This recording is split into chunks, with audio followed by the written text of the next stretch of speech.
کسی که عزت مسلمان موحد نمیشناسه الله میگه منافق است. چرا الله میگه ولله العزة ولرسوله سومیش وللمؤمنین.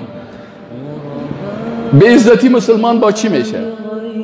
با اصطلاحات منفی که تو تروریست هستی، تو افراطی هستی، تو بنیادگرا هستی، تو فاندامنتالیست هستی، تو خوارج هستی، تو وهابی هستی. این کلش اصطلاحات انگلیس است که در بین مسلمان ها ترویج میکنه و مسلمانی که بلبل واره گپای انگلیس تکرار میکنه در روز قیامت که انگلیس حشر میشه. عزت مسلمان باید بشناسی.